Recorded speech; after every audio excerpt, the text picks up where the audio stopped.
ẹ káàbọ̀ sí orúkọ ẹ wo oríṣiríṣi fídíò wọn lè tẹ máa play fún ẹ wo kí ló ń ṣẹlẹ̀ nínú àwọn fídíòs gbogbo ìní ẹ máa ní àǹfààní láti gbọ́ tó bá dé kégbà ọkọ lè darapọ̀ máa lórí ìkànnì bá like subscribe kẹ́ṣẹ́ àwọn fídíòs wa kẹbàlì máa jẹ ìgbádùn àwọn content báyìí ní every time tí a bá ti gbé já ẹ wo ká má fi ọ̀pá pọ̀lọpọ̀lọ ká má fi pẹ́ jù ká má fi àkókò kí a má fi ṣòfò. sílẹ̀ o ìbànújẹ́ ò ní kàn wá tẹ̀bí tara wa ayọ̀ àtàláfíà ńlá fi ṣe ilé ayé wa. ọ̀rọ̀ tá a fẹ́ sọ lónìí ọ̀rọ̀ nípa àwọn alákatakítí ẹ̀sìn tí ń bẹ lórílẹ̀‐èdè nàìjíríà kékeré tí wọn ṣùgbọ́n àwọn tí ń bẹ nílẹ̀ yorùbá láàrin wa àwọn la fẹ́ sọ̀rọ̀ nípa rẹ̀ àti ọ̀rọ̀ kan tí àwọn èèyàn kan sọ láti àbájáde ìwádìí wọn ní tí wọ́n sọ ni pé Islam is dead in Iran. Wọ́n ní lórílẹ̀‐èdè Iran pé ẹ̀sìn Islam ti kú ń bẹ̀. Tábàdẹ̀ sọ̀rọ̀ nípa orílẹ̀‐èdè tó mú ẹ̀sìn Islam ní ọ̀kúnkúndùn. Ọ̀kan pàtàkì nínú ẹ̀ orílẹ̀‐èdè Iran ni. Kí ló fa alákatakítí ẹ̀sìn? N ó play fídíò bí oríṣi bẹ́ẹ̀rì ni mo mú wá. Ti bàbá wa Mọ́ríkàsì Lágége. Ìmáàmù alákatakítí yín. Ìkan lókè òkun.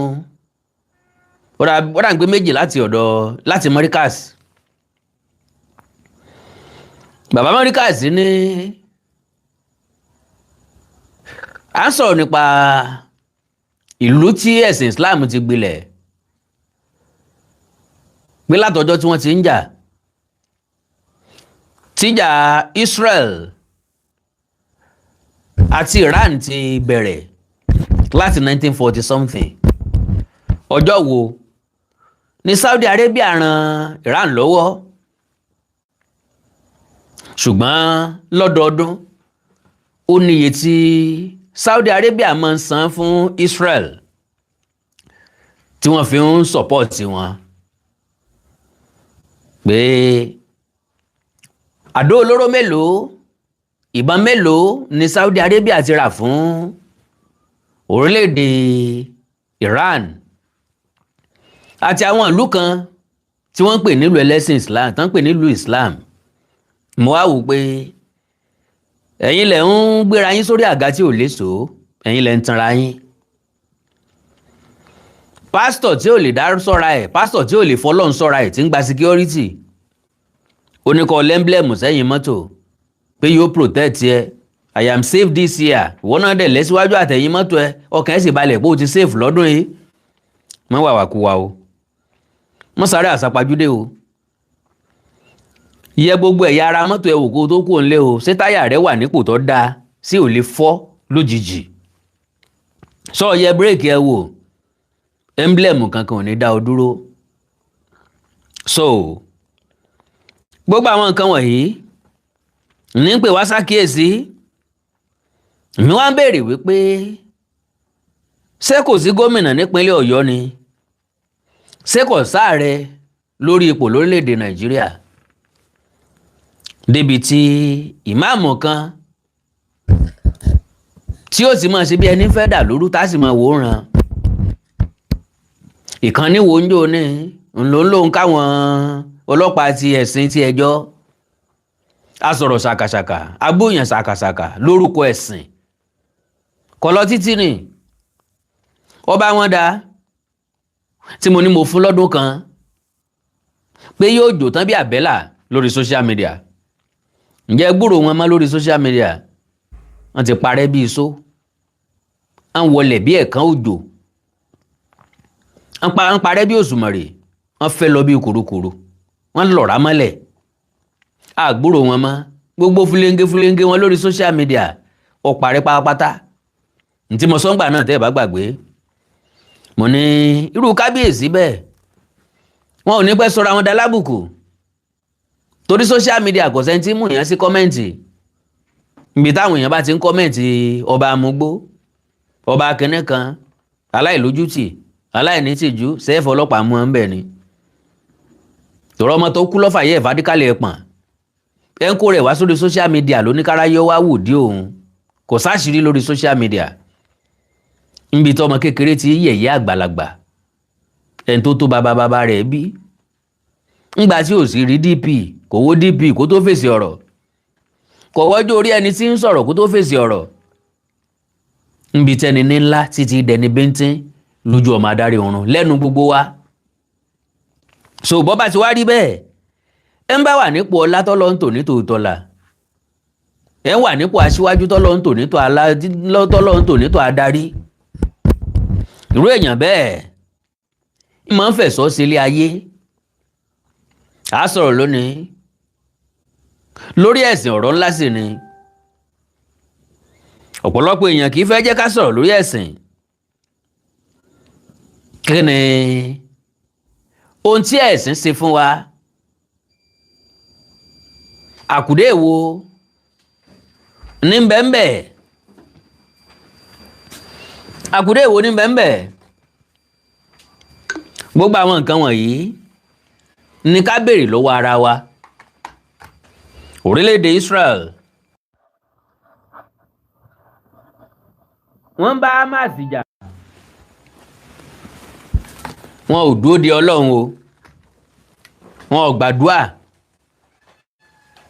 wọn ò fogun èṣù bú, wọ́n kó àdó olóró jáde.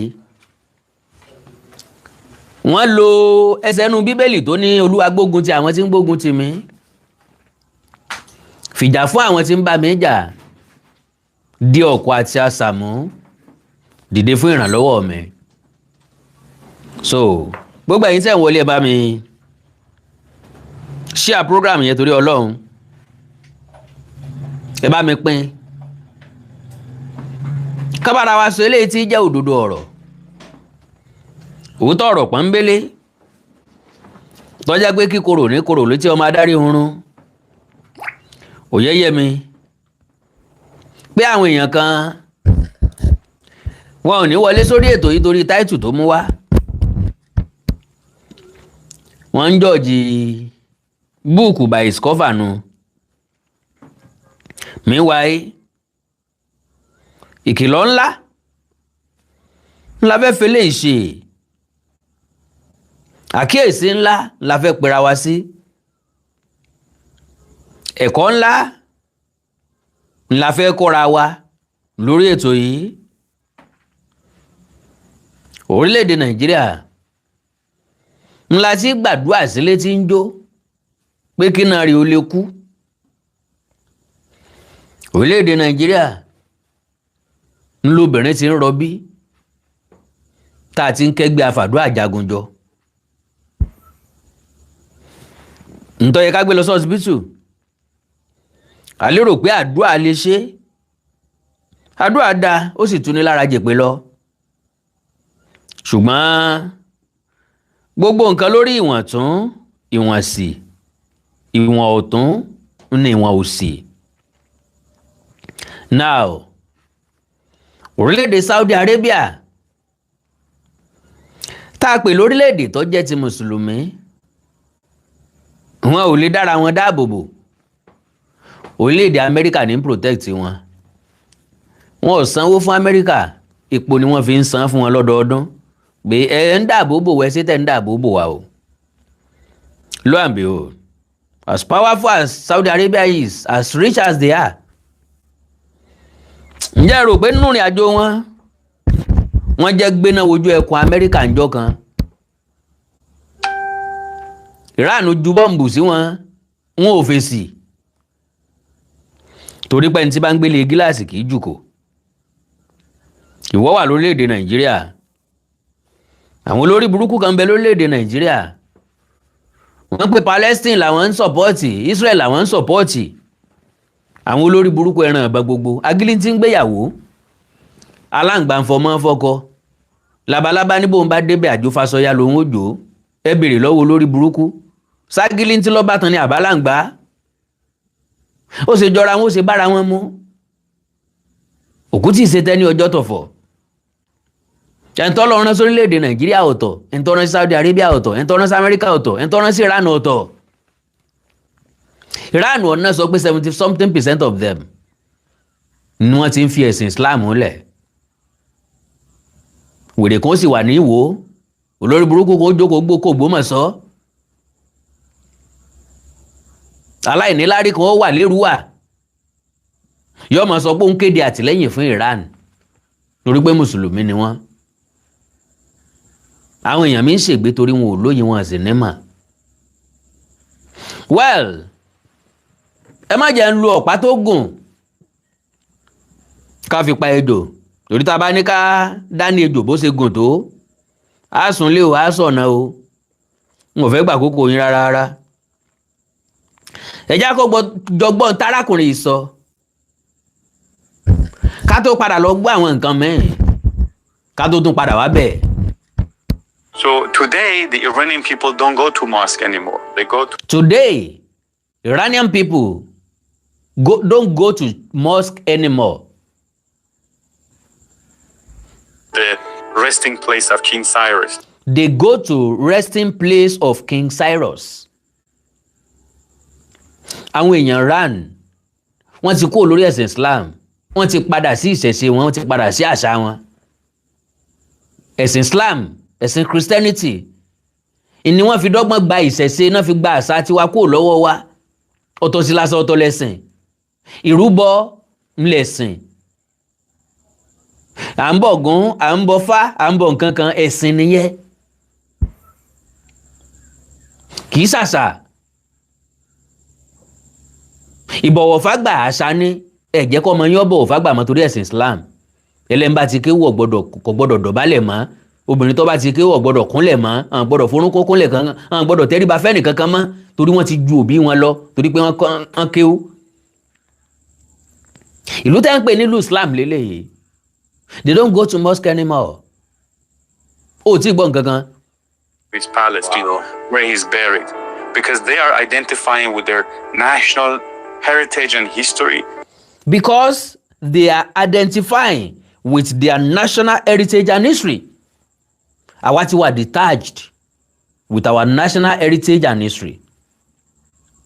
Gbogbo ń tọrọ mẹ́sìn lórílẹ̀‐èdè Nàìjíríà ní ìsìn ó ti pàfùkà, kò sí níbi kankan mọ́. Gbogbo ń tọrọ máṣà wa ó ti pàfùkà. Gbogbo ń tọrọ mọ́ ń ta abáláyé ìṣẹ̀ṣe wa ó ti parẹ́. Látàrí ẹ̀sìn àtọ̀húnrìn wa tí ò gbé wa débi kankan. Christianity ò yọ wá kúrò nínú ìṣẹ́. Islamic religion ò mú wa kúrò nínú ebi. À ń mú òkun nínú ebi lójoojúmọ́ ni.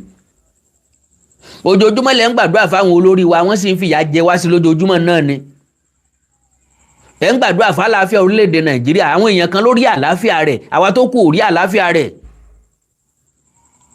Ẹ sì ní dandan ni kẹ́ ẹ kúnú ẹ̀sìn. Ẹlẹ́sìn gangan lẹ̀ ń jà fún. Irú ìjà wèrè wo nìyẹn? Ta lọ́rẹ́ nìkan ṣe? Ọlọ́run rẹ̀ nìkan kan ṣe.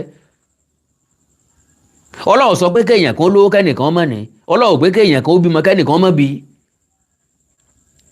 Níbi tó bá wá fọ́ọ̀lù sí, ibẹ̀ náà ládàrí sábàbí gbà. Ibẹ̀ ládàrí kádàrá gbà. Àwọn woman yóò bímọ kádàrá ẹ̀ ló ní oko yan ọmọ látọ̀run ni. Kí ni jẹ́ bẹ́ẹ̀ bó láti yàn án? Tẹ́nìkan fi yan ọmọ, tẹ́nìkan fi sọ pé tó ń bá délé ayé òun ọ̀fẹ́ bímọ. Story la fi base ẹ̀ lórí pé kádàrá ni. Ọlọ́run ò dẹ́nìkan láti jìyà o. Ìfẹ́ tó fẹ́ wá, oore Olúwa ó pọ̀ púpọ̀ á kárí wa. Oore tọ́lọ̀ ń ní. Bí gbogbo wa bá gbogbo ilé ayé bá gbogbo èèyàn tí mẹ́lẹ̀ ayé bá fẹ́ kọ́lé, ilẹ̀ gbà wá tó láti kọ́lé. Ọlọ́run ló ṣe bẹ́ẹ̀. Sòfà tó jẹ́ pé afẹ́fẹ́ Ọlọ́run kárí wa, òòrùn Ọlọ́run kárí wa, òjò Ọlọ́run kárí wa.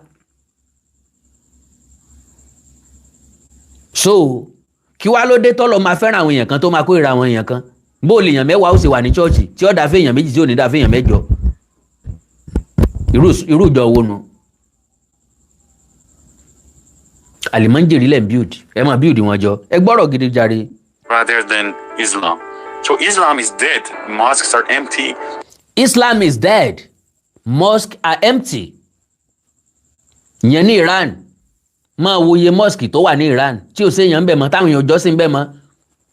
There are 75,000 mosques. There are 75,000 mosques in Iran. 75,000 mosques ní Iran. Ó dẹ̀ wà empty. Báwọn churches ṣe pọ̀ ní Europe. Ọ̀jọ̀gbọ́n kan sọ̀rọ̀ kan. Ó ní the most beautiful building in England are churches. and the most emptiest tí ò séèyàn kankan nú ẹ̀. wọ́n á convert church, wọ́n convert ẹ̀ sí mall, wọ́n convert ẹ̀ sí hotel, wọ́n convert ẹ̀ sí school, wọ́n convert ẹ̀ síbi tán ti ń ta oúnjẹ tútù, tán ti ń tẹ̀fọ́, tán ti ń ta pineapple kankan, wọ́n convert ẹ̀ sí supermarket, wọ́n convert ẹ̀ sí hotel, guest house.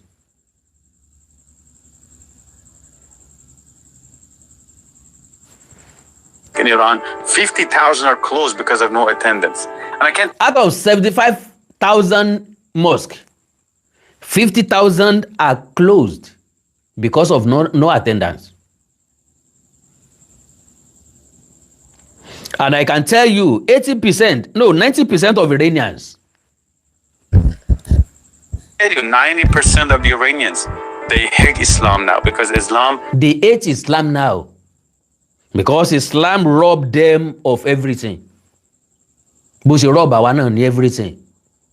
Tí ò ṣẹ́kù nǹkankan fún àmọ́. Gbogbo ẹ̀sìn tá lágbà ọmọ ògbọ́ràn sóbì lẹ́nu mọ́. Ẹ̀sìn là ń promote. Olóṣó là ń bí jọ. Ẹ̀sìn là ń promote. Ọmọ yahoo yahoo là ń bí jọ. Kí ni ìfẹ́ ti ẹ̀sìn wa? Ẹ lọ wo àwọn ọmọ tó ń ṣe yahoo yahoo yẹn, Muslim ló pọ̀ jù nínú wọn. Go and check them. Muslim ló pọ̀ jù láàrin wọn. Ẹ wo àwọn tó ń so lóṣoojú, Muslim ló pọ̀ jù láàrin wọn. Reality ni. Àjàrà, àjìyà, nkíní kankankan ló pọ̀ jù láàrin wọn. Rob them of everything.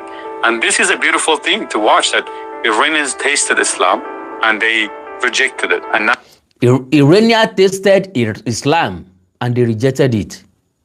And now they are looking for the real God. Wọ́n ti yí kúrò lórí ẹ̀sìn Islam. Because wọ́n rí pé kò mú ìyípadà kankan wá. Wọ́n wá ń wá Ọlọ́run gangan káàkiri. Níbo wá la ti rọ́lọ́run? Church la rò pọ̀ wá. Adé church, ìwà àbàjẹ́ ló kórí pẹpẹ. Ìfẹ́kúfẹ́, ìfẹ́ owó nìkan. Ká dáwó gbá, ká dáwó àwo tí lè ó fi sú. Pélé mọ́ ní wàásù. Àtún rò pé nínú Islam láti rọ́lọ́run. Ìkórìíra ló kún bẹ́ẹ̀ lọ rẹpẹtẹ. Ẹ já gbọ́rọ̀ lẹ́nu máàmù yìí jàre.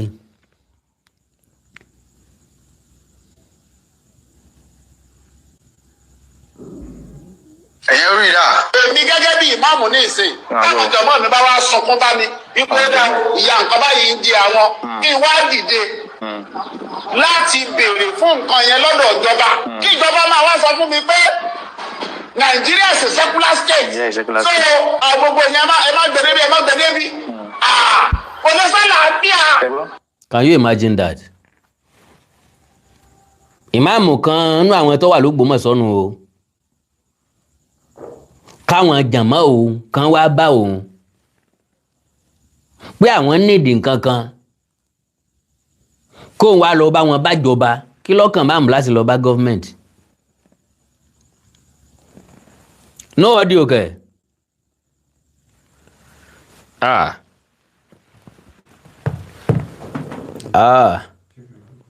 Facebook ni o. Báyìí kọ́ ẹ dákun.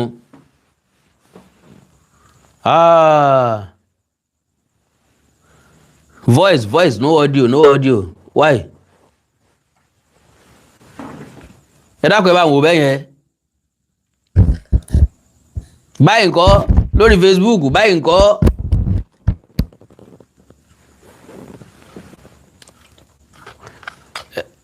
Báyìí kọ́. Báyìí kọ́. Loud and clear lórí YouTube. Kò sí lórí Facebook. Kí ló dé báyìí?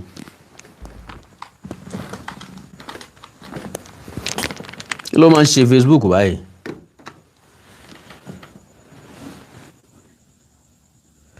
hello báyìí ńkọ́ no ọ̀ sí lè mọ̀ báyìí ẹjá wò báyìí hello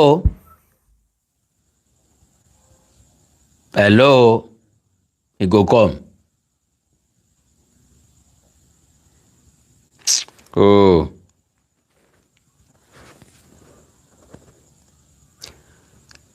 so àwọn tó wà lórí Facebook wá gbọ́n kankan láti ẹ̀kan báyìí ńkọ́ kò tí ì dé irú kí lélẹ̀ báyìí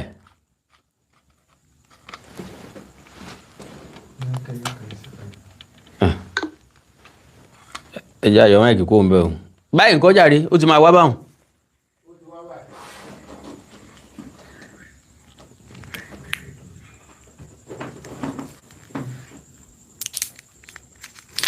ló ṣẹlẹ̀ gangan ó ti wá bẹ́yìn àbí ẹ̀mọ́ bínú ẹ̀yìn èèyàn o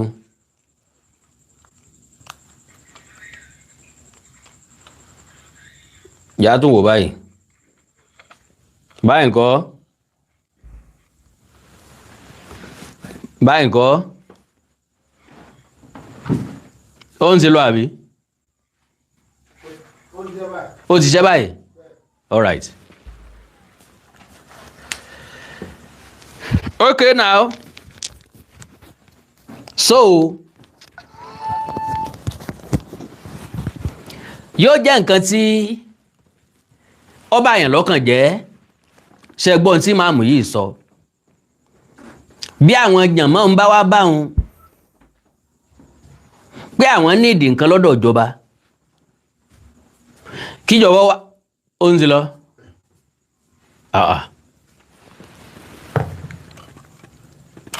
báyìí kọ́ jàre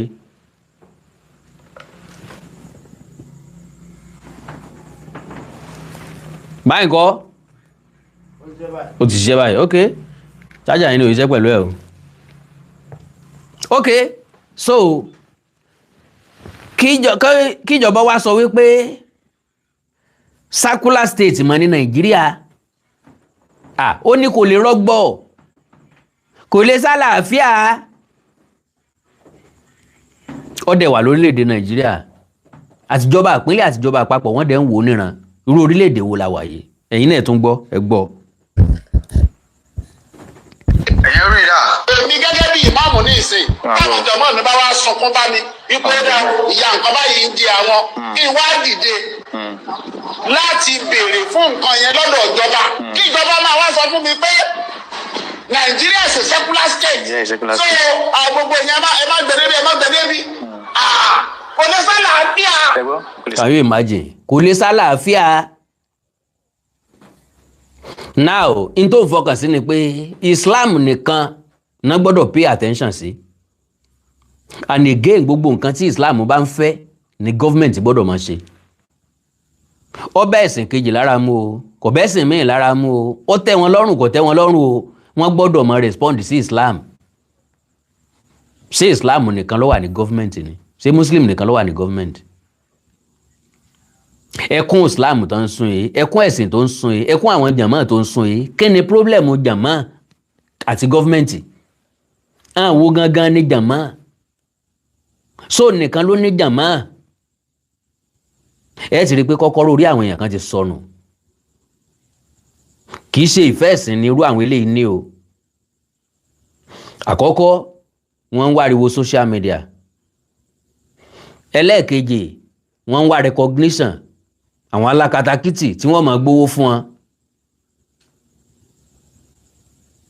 ẹlẹ́ẹ̀kẹta wọ́n ń wá sympathy lórí ẹ̀sìn wọn gbogbo àwọn tí bá ti ń sin ẹ̀sìn wọn gbogbo ilé ògbéràn káàró òjìrè débìnrin kan n ta fi máa ń béèrè lọ́wọ́ ara wa ń gbà mí inú pé sọmọ ọkọ lélẹ̀ àbọ̀ máa lè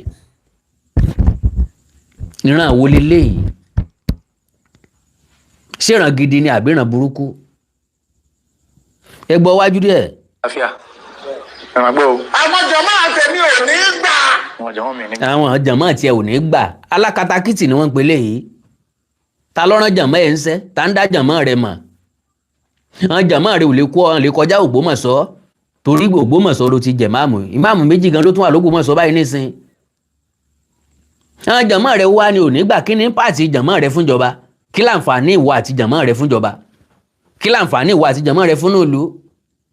sójú kó o pèrún lọ́jọ́ Jímọ̀ lọ ni sójú kó o líìdì irun ní mọ́ṣáláṣí lọ ni mọ́ṣáláṣí ṣe wà interpreted sílùú ìwọ kọ́ ni local government chairman ìwọ kọ́ ni councillor wọ́ọ̀dù ìwọ kọ́ ni chairman local government o sí lára àwọn member of house of o sínú àwọn member tó wà nílé ìgbìmọ̀ asòfin nípínlẹ̀ ó yìí sọmọ ilé ìgbìmọ̀ aṣojú ṣòfin wọn ò sì yàn ọ́ ní sẹ́nétọ̀ kí wàá ní pàtì ẹ̀ fúnjọba kí ni iṣẹ́ rẹ̀ fúnjọba tó ìfọkàn sí pé gọ́ọ̀mẹ̀ntì gbọ́dọ̀ pay attention sí wọ àwọn jàmáà rẹ̀ ò ní gbà àwọn wo ni wèrè jàmáà tó kó jọ.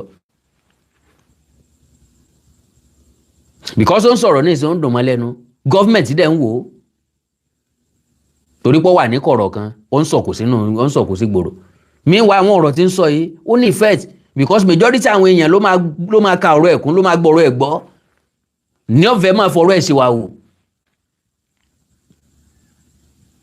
ẹ wo bóyá ń sọ̀rọ̀ with boldness àwọn jàmá àwọn ò ní gbà á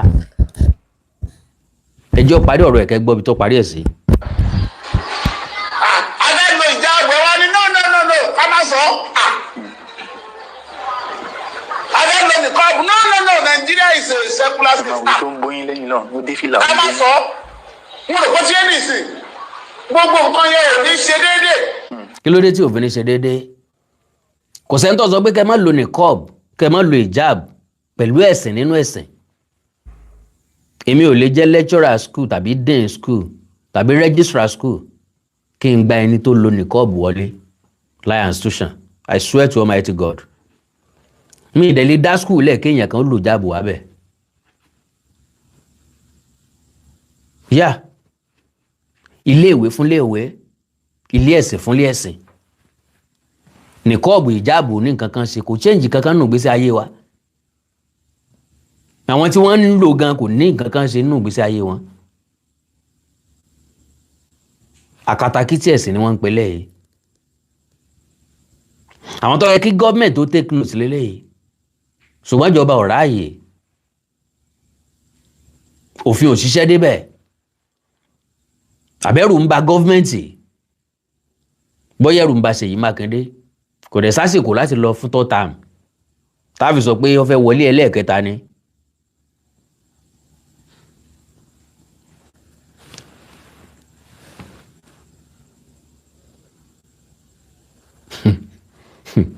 àwọn kan ti ń ṣépè fúnra wọn bẹ̀. now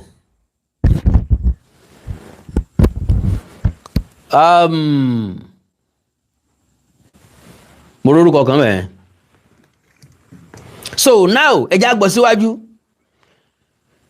ẹlẹ́fẹ́ lò já bóyá ẹ fẹ́ lò já bàbẹ́ fẹ́ lò nìkọ́ọ̀bù kí wọ́n sọ pé ò sáàyè kò lè sálàáfíà ń bẹ́ẹ̀ ìjọ wo ni gọ́fìmẹ̀ntì sọ pé nìkan kò gbọ́dọ̀ lo ìjáàbù àbí nìkọ́ọ̀bù ìjọba ò gbọ́dọ̀ fààyè gbà nínú exam hall a dẹ̀ sọ pé fáwọn religion school like Christianity school ìyẹn kan ò gbọ́dọ̀ lò jáàbù lọ́bẹ̀ wọn ò gbọ́dọ̀ gbà á Christianity ló máa ń gba gbogbo nǹkan mọ́ra Christianity ló welcome everything Christianity ní ìka nǹkan kún Christianity ló nígbàgbọ́ pé Ọlọ́run kan náà lájọ́ ń sìn Muslim ò nígbàgbọ́ bẹ́ẹ̀ wọ́n á jẹ́ kó yé pé Ọlọ́run àwọn yàtọ̀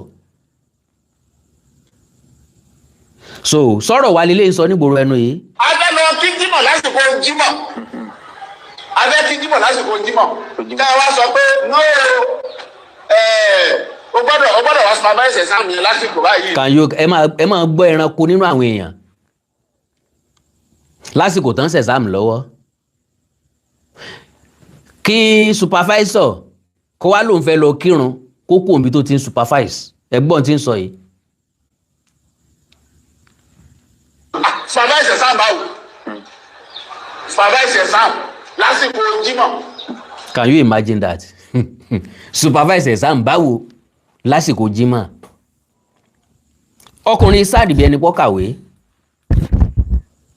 ọ̀tọ̀ ní kéèyàn kàwé ọ̀tọ̀ ní kéèyàn ọkọ̀ pọlọ mo kí lu Ògbómọ̀ṣọ́ o pẹ̀ dí mẹ́ fit láti fi rí èèyàn báyìí jẹ́ máàmù mo dẹ̀ kí kábíyèsí Ṣọ̀ún Ògbómọ̀ṣọ́ pé ẹ̀kọ́ akin ṣe láti yọ kúrò ní máàmù láti fẹ́ lòmíì jẹ́ máàmù.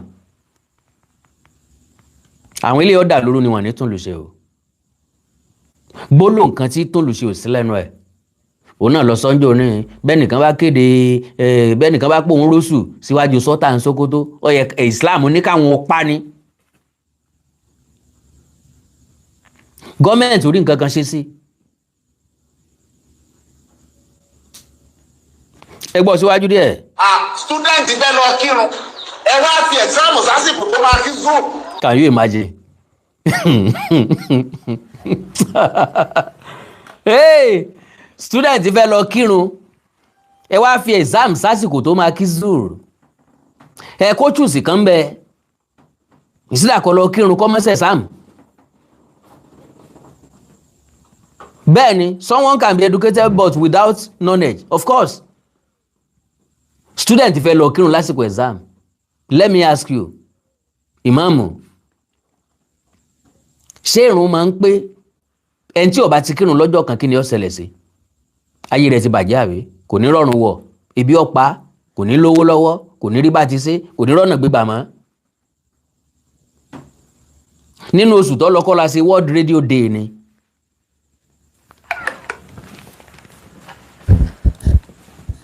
fóònù yóò kù mọ́ kù.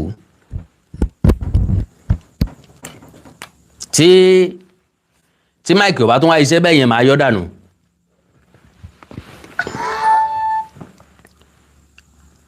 so Tósìn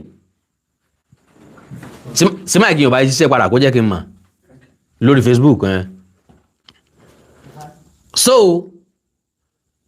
kéèyàn sọ wípé torí pé exam bọ́ sásìkò ìrun gọ́ọ̀mẹ̀ntì ò gbọ́dọ̀ fi exam sí àsìkò tí irun bá bọ́ sí. aago mélòó láwọn máa ṣe exam báyìí o. now like I said ìṣẹ̀lẹ̀ kan ṣẹlẹ̀ nígbà tá a fẹ́ tá a ṣe World Radio Day nínú ọdún yìí. àwọn ẹgbẹ́ sọ̀rọ̀sọ̀rọ̀ tá à ń pera wa ní ambrod.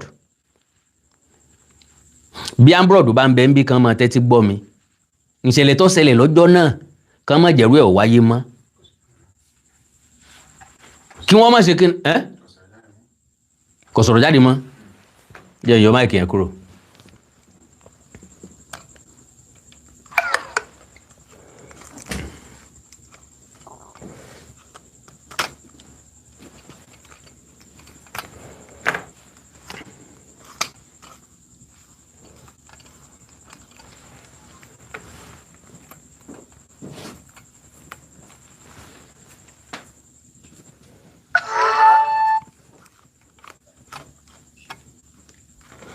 so kí wọ́n má ṣe kíni ká má jẹ́ kírú ẹ̀ ò tún ṣẹlẹ̀ mọ́.